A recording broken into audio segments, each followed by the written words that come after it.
realización del daño.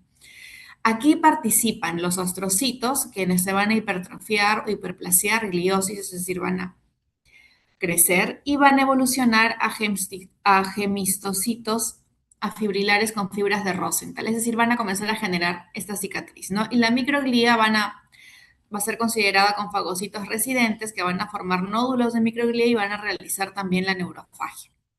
Entonces, vamos a recordar que la neurona muere y la glía repara y cicatriza. Eso es importante en cuanto a evaluar la respuesta a nivel de las lesiones. Entonces, una vez que ya tenemos el tema de conocer que hay cierta especificidad ahí en el daño y la vulnerabilidad que van a presentar, vamos a hablar un poquito acerca de los siguientes problemas y los he juntado realmente en dos, porque en general la expansión de los volúmenes como edema, hipertensión e hidrocefalia nos van a llevar a herniaciones, ¿no? Entonces, los he relacionado. Y ahí tenemos que, digamos, recordar que la regla fundamental en general del encéfalo es que el encéfalo y la médula espinal van a habitar en una estructura ósea rígida e inexpandible. Esto, lamentablemente, hace que cuando aumenta el volumen en alguno de estos lugares o se expande, ya sea por edema o por la cantidad de acúmulo de líquido cefalorraquídeo, va a requerir que algún otro espacio se reduzca o se comprima, ¿no? Compensando de alguna u otra forma. Entonces, tenemos que recordar que tenemos un volumen constante que va a estar dirigido por el cerebro, que va a ocupar el 80%, la sangre un 10% y el líquido cefalorraquídeo un 10%, y que además esto va a tener de manera homogénea una presión intracraneal, ¿no? Y este volumen debería ser constante. Como ya dijimos, en la ley de los volúmenes, cualquier elemento nuevo, tumor, sangre, pus, en relación a infecciones, o la expansión de estos existentes, ya sea el edema o el líquido cefalorraquídeo, requiere la expulsión compensatoria de otra. Y cuando estos mecanismos de compensación fallan, la presión intracraneal aumenta bruscamente, comprometiendo la perfusión sanguínea y empujando fatalmente al tejido. Y esto lamentablemente puede generar pues síntomas fatales. Entonces, ¿qué cosa es el edema cerebral? El edema cerebral va a ser el acúmulo de líquido en el parénquima y este acúmulo va a aplanar las circunvalaciones y va a estrechar también los surcos que tiene el cerebro. Y este edema cerebral puede ser de dos maneras. Puede ser un edema vasogénico o un edema citotóxico. ¿En qué se diferencian? En el edema vasogénico se va a caracterizar porque hay una rotura de la barrera hematoencefálica y esto hace que haya un aumento entonces de la permeabilidad vascular por inflamación o también puede ser por tumores. Y el líquido se va a acumular en el extracelular, es decir, entre las neuronas, ¿no? Distribuyendo, esto puede ser focal, solamente en la región en donde está, por ejemplo, un tumor, o generalizado en todo el encéfalo. Y también el edema puede ser citotóxico, es decir, por daño directo a las neuronas y a la glía, que usualmente se produce cuando hay un fallo metabólico tras alguna lesión hipóxica, isquémica o exposición a determinadas toxinas. Y este edema va a ser intracelular, ¿ven? A diferencia de en el primer gráfico en donde vio una extravasación de líquido fuera de las neuronas, en el extracelular, en el edema citotóxico, esto va a ser en el espacio intracelular y usualmente, como este es un daño metabólico o digamos secundario a toxinas, suele ser difuso. Entonces, recuerden que el edema vasogénico puede ser focal o generalizado, pero el edema citotóxico siempre es difuso. Vuelvo a repetir, principales mecanismos acá de acción del edema vasogénico, rotura de la barrera hematoencefálica y del edema citotóxico, una lesión celular directa hacia las neuronas y hacia la glía. ¿Ya? Entonces, Ahí se los he tratado de resumir como para que lo tengan más claro en el momento del examen. Esta, por ejemplo, es una imagen de edema cerebral en donde las circunvoluciones están aplanadas como consecuencia de la compresión del cerebro en expansión por la dura madre y la superficie del cráneo, ¿no? Y esto obviamente aumentan los riesgos de mortalidad o presión intracraneal, ¿no? Evidente. Entonces, perdón. Ahora vamos a pasar al siguiente tema, que es la hidrocefalia. Y la hidrocefalia la vamos a entender como una alteración en el flujo, que es el aumento del volumen de líquido cefalorraquídeo dentro del sistema ventricular. Como ya sabemos todos, el líquido cefalorraquídeo puede ser producido por el plexo coroideo. Este va a tener una circulación ventricular y debería tener una absorción aracnoidea. Sin embargo, cuando hay una alteración en este proceso, podemos desarrollar tres tipos de hidrocefalia. La hidrocefalia no comunicante, en donde hay un problema de obstrucción del flujo, es específico en una zona. Esta localización, por ejemplo, es de un bloqueo focal en el acueducto cerebral o en el agujero de Monro, y el efecto va a ser el aumento del tamaño solamente en una parte de los ventrículos. Por otro lado, tenemos la hidrocefalia comunicante, en donde el problema no es una obstrucción, sino es la falla en la reabsorción. Esto usualmente se localiza en las granulaciones aracnoideas y el efecto es el aumento del tamaño en todo el sistema ventricular. Y por último, tenemos la hidrocefalia exvacua, donde el problema es la pérdida de tejido cerebral. Y aquí vemos que hay una dilatación ventricular que compensa esta zona que de alguna u otra forma se ha perdido, ya sea por un infarto o por una atrofia neurodegenerativa, ¿no? No hay un aumento primario de la presión, simplemente la zona de ahí, como está, digamos que atrofiada, compensa. No habíamos hablado al principio que el cerebro tenía una sola estructura, entonces si hay una zona que se ve afectada, se trata de compensar. Por ejemplo, aquí tenemos evidentemente una hidrocefalia en los ventrículos laterales, en donde están grandemente dilatados y podemos verlo pues a través de esta zona media, ¿no? del tálamo. Entonces, esta hidrocefalia, por ejemplo, al ser en general es una hidrocefalia no comunicante. Y luego esto nos va a dar síndromes de herniación. ¿Qué significa? La herniación es el desplazamiento del tejido encefálico a través de los pliegues durales, que usualmente son rígidos, debido a que hay una hipertensión intracraneal, ¿no? Es decir, ya sea porque hay aumento en la cantidad de líquido cefalorraquídeo o un edema que podemos comenzar a producir la movilización o este desplazamiento del tejido encefálico. Y principalmente este desplazamiento lo vamos a ver en tres zonas. En la zona subfalcina, o sea, en el cíngulo, en donde se va a desplazar bajo lados del cerebro y el riesgo obviamente clínico es la comprensión de la arteria cerebral anterior. Luego tenemos una herniación transtentorial en donde se va a ver que hay un desplazamiento del lóbulo temporal medial aquí a este nivel y usualmente eso va a estar en relación o nos va a dar síntomas de parálisis de los pares craneales, midriasis, hemiparesias o hemorragias de Duret. Y por último, tenemos la herniación amigdalina, que es el desplazamiento de las amígdalas cerebelosas por el agujero magno. Y obviamente aquí tenemos el gran riesgo de compresión del bulbo raquídeo, en donde ya sabemos todos que se encuentran los centros vitales respiratorios y cardíacos, y cuando hay una herniación amigdalina, lamentablemente esto suele ser mortal. Entonces recordemos los síndromes de herniación, que son principalmente tres. A manera de resumen, aquí en esta imagen lo podemos ver mejor, ¿no? Herniación debajo de la hoz, la herniación transtentorial y la herniación amigdalina a nivel del bulbo, ¿no? Con el desplazamiento del parénquima. Entonces, si tenemos que resumir, y eso le he sacado del Robbins porque me han pedido que todo sea de este libro, que realmente va a ser el capítulo para el examen. El edema cerebral es la acumulación de líquido en exceso dentro del parénquima cerebral. La hidrocefalia se define como el incremento del volumen de líquido cefalorraquídeo en todo o en parte del sistema ventricular.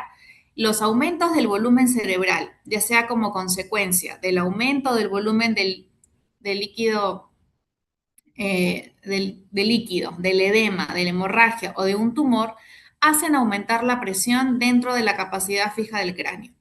Los incrementos de la presión pueden dañar el cerebro, disminuyendo así la perfusión o desplazando el tejido a través de particiones de la dura madre dentro del cráneo o a través de sus aperturas, es decir, de las herniaciones. Entonces, miren cómo todo en esta bóveda rígida, dura, que en general está contenida dentro del cráneo, cualquier cambio, ya sea en el tejido, en el líquido, va a condicionar este desplazamiento y lamentablemente los síntomas que van a estar asociados al mismo, ¿no?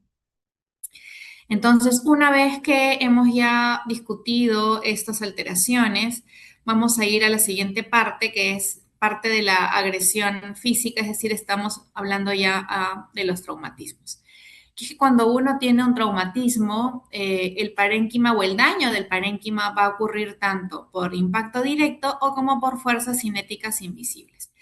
Cuando tenemos nosotros lesiones por contacto o por impacto directo, uno puede tener lesiones de golpe que van a estar relacionadas a el lugar donde se originó el traumatismo o lesiones de contragolpe en donde a pesar de que uno puede haber tenido el efecto local, por el movimiento del cráneo vamos a tener lesiones también en el lado contralateral, usualmente en relación a mecanismos de tipo latigazo, ¿no? Y esto pues lamentablemente puede dañar otras zonas del encéfalo. El mecanismo usualmente es que vamos a encontrar hemorragia y edema por rotura de canales vasculares en el lugar del impacto o en el lado opuesto si es que estamos hablando de contragolpe.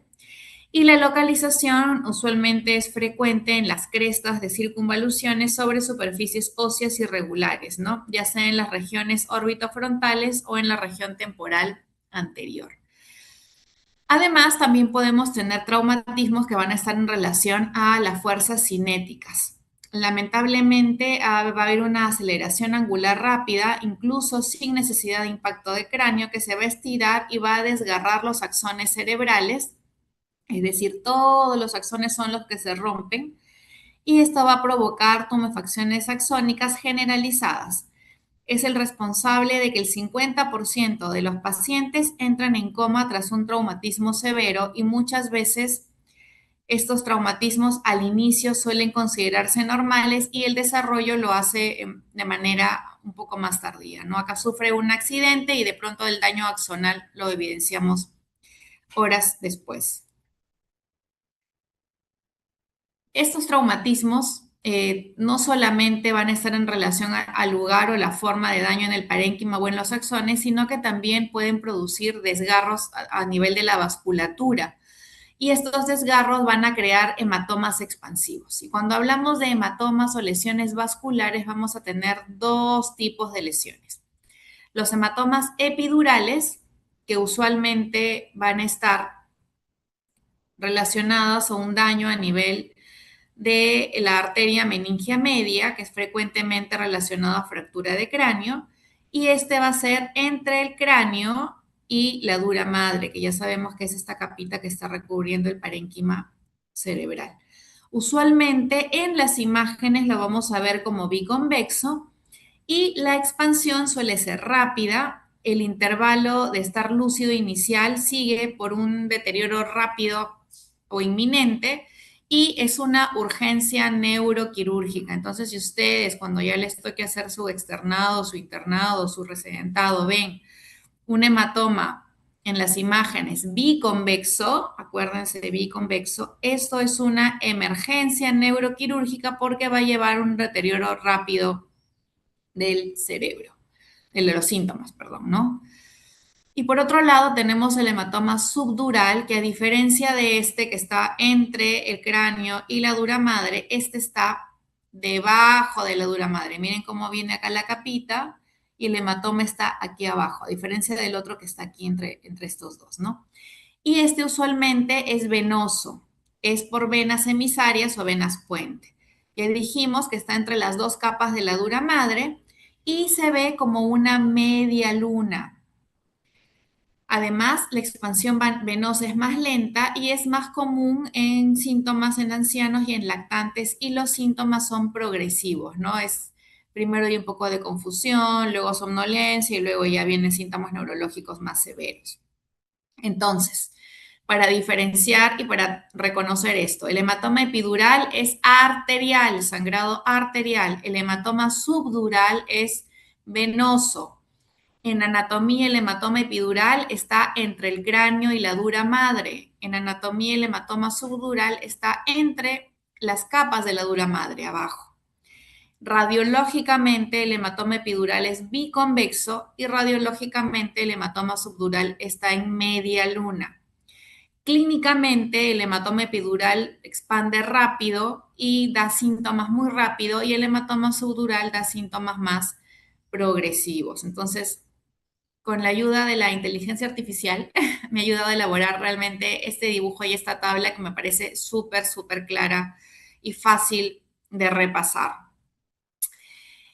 Esto es lo que nos demuestra su libro y es básicamente lo mismo, ¿no? El resumen de cómo este hematoma epidural, miren acá, la sangre roja que nos recuerda que es arterial, relacionado a la fractura de cráneo, y usualmente separa el cráneo de la dura madre, y si vemos que la dura madre sigue hacia el otro lado, en el hematoma subdural está aquí abajo, y este debería ser más aquí en media luna, ¿no? Acá no lo han graficado tan bien y también se ve biconvexo. Y lamentablemente en el ser humano, por ejemplo, acá tenemos en esta imagen un hematoma epidural, ¿no? Que está cubriendo aquí la porción de la dura madre, o sea, está aquí, este de acá. Y aquí vemos un hematoma subdural que está abajo de la porción de la dura madre o unido al mismo, ¿no? Como se ve diferente. Además de estos dos, yo puedo tener otro tipo de lesiones vasculares que van a ser las del espacio subaracnoideo, que usualmente van a estar más relacionados a malformaciones vasculares, a diferencia de los dos anteriores que estaban relacionados a traumatismo. No quiere decir que no puedan ocasionar por traumatismo, pero su relación es mayor con malformaciones vasculares, y usualmente los síntomas pueden ser cefalea intensa, a menudo con deterioro neurológico rápido, y pueden aparecer lesiones secundarias por vasoespasmo.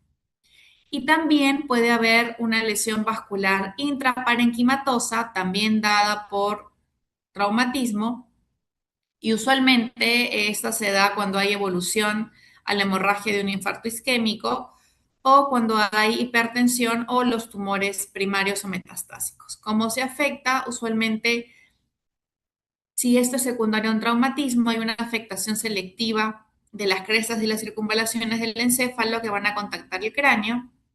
Si esto es secundario a una hemorragia, se van a ver petequias en el área del isquema cerebral previa.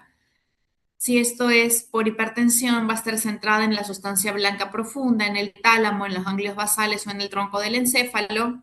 Y si están relacionados a los tumores, pues vamos a ver gliomas de alto grado, determinadas metástasis, como por ejemplo en el melanoma, en el coriocarcinoma o el carcinoma de células renales, ¿no?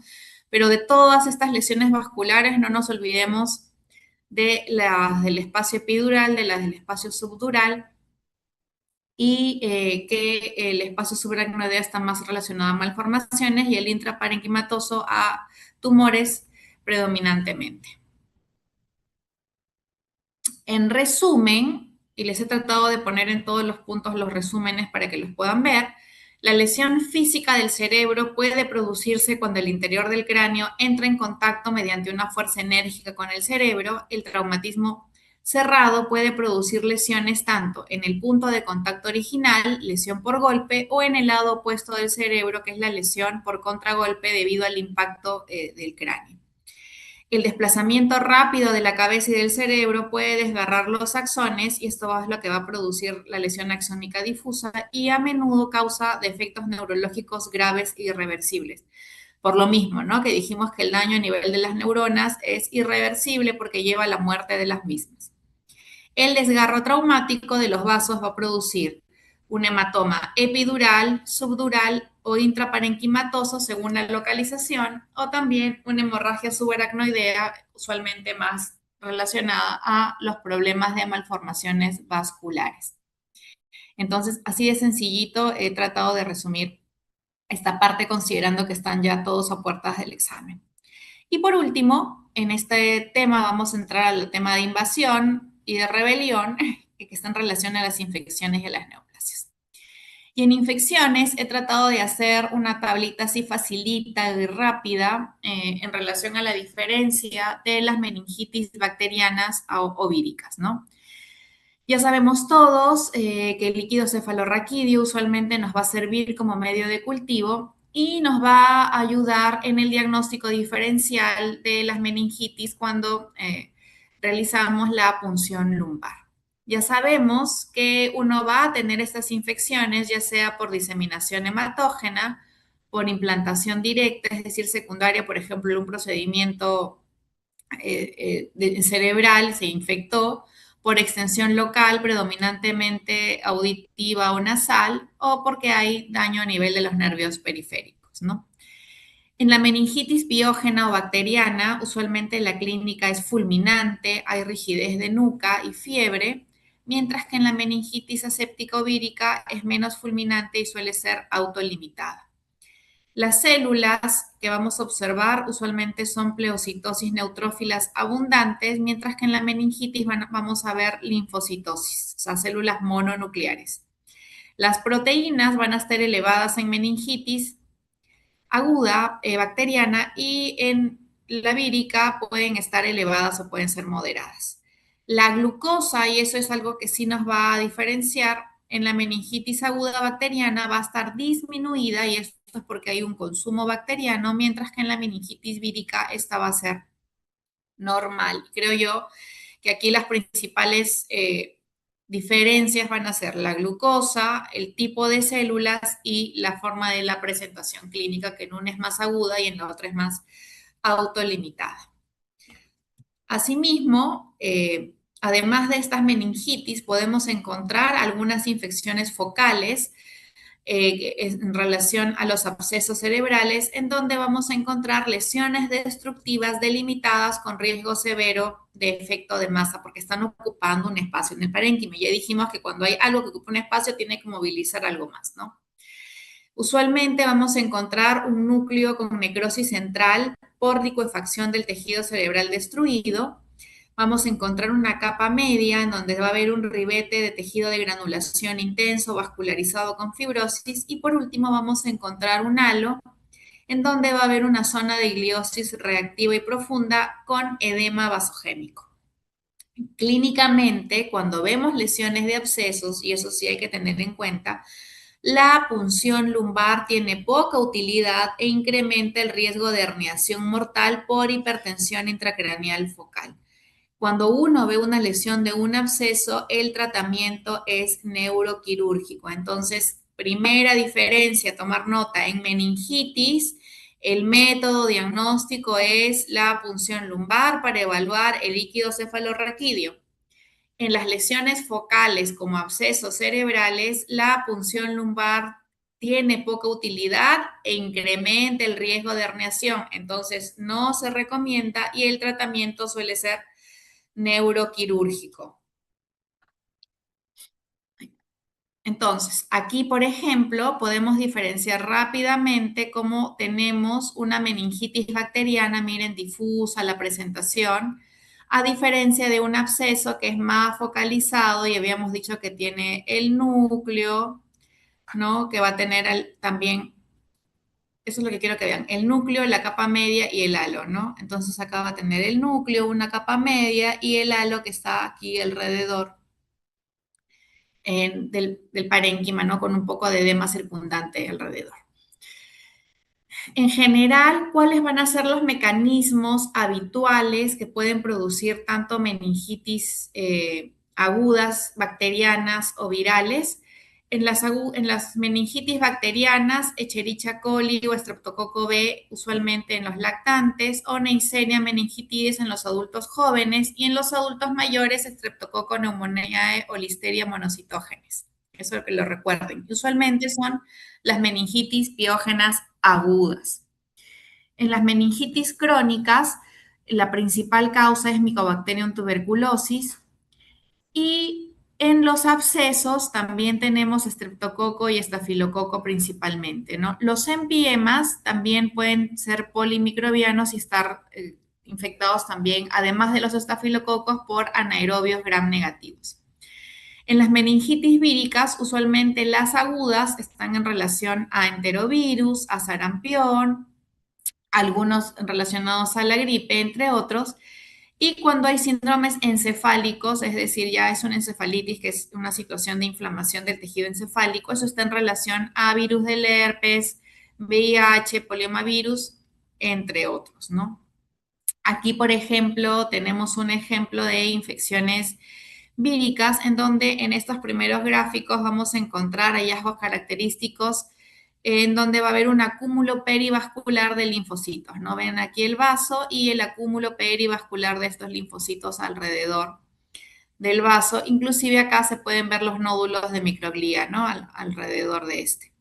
Y en la cefalitis herpética, por ejemplo, que ya es la inflamación de todo el tejido, vamos a ver una destrucción de los lóbulos, principalmente de los lóbulos frontales inferior y temporales, ¿no? Y en la encefalitis por VIH, que es en este cuadro, van a ver igual los acúmulos de microglía con células gigantes multinucleadas, ¿no? Como esta que es una célula gigante y está acá multinucleada, entre otros, ¿no?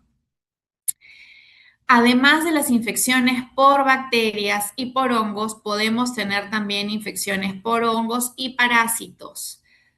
Por ejemplo, cuando hablamos de infecciones por eh, los hongos, podemos tener Cryptococcus neoformans o Candida albicans, que son las que van a ser las más frecuentes, ¿no? Aquí en esta gráfica, por ejemplo, tenemos la infección por criptococos y en este corte